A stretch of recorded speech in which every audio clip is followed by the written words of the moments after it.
मलकापूर अर्बनची वार्षिक सर्वसाधारण सभा खेळीमेळीच्या वातावरणात संपन्न. सभासदांना 11% लाभांश. सभासदांचे हित जपून पारदर्शक कारभारामुळे मलकापूर अर्बनने ठेवीमध्ये उच्चांकी टप्पा ओलांडला असल्याचं मत चेअरमन अजय लोध यांनी केलं. मलकापूर तालुका शाहूवाडी येथील मलकापूर अर्बनच्या 62व्या वार्षिक सर्वसाधारण सभेमध्ये ते बोलत होते.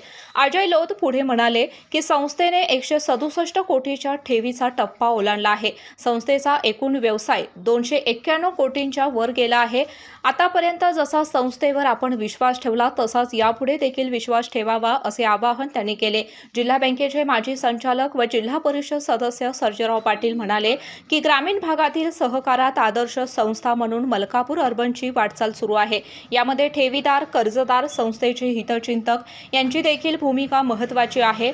अहवाल वाचन जनरल मॅनेजर राजेंद्र जोशी यांनी केले. सभासदांच्या वतीनं शंतनू कोठावळे, सिद्धेश कोळेकर, सुभाष पवार व ज्येष्ठ सभासदांनी प्रश्न उपस्थित केले. या प्रश्नांची उत्तरे चेअरमन अजय लोध, संचालक सर्जेराव पाटील, अमोल केसरकर यांनी दिली. संस्थेच्या वतीने गुणवंत विद्यार्थी, ज्येष्ठ सभासद यांचा गौरव करण्यात आला.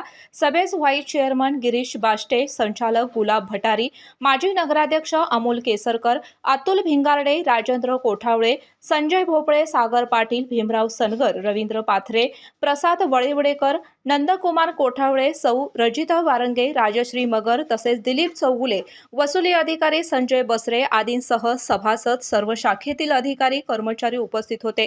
आभार संचालक बाळासाहेब गद्रे यांनी मानले. केके न्यूजसाठी मलकापूर प्रतिनिधी रोहित पास्ते. प्रत्येक पनीर सारखं नसतं. शुद्धतेची खात्री करूनच योग्य पनीर निवडा. पनीर घेताना गोकुळच मागा. शुद्धतेचा विश्वास, चवीचा आनंद. आजच घरी आणा गोकुळ मलई पनीर.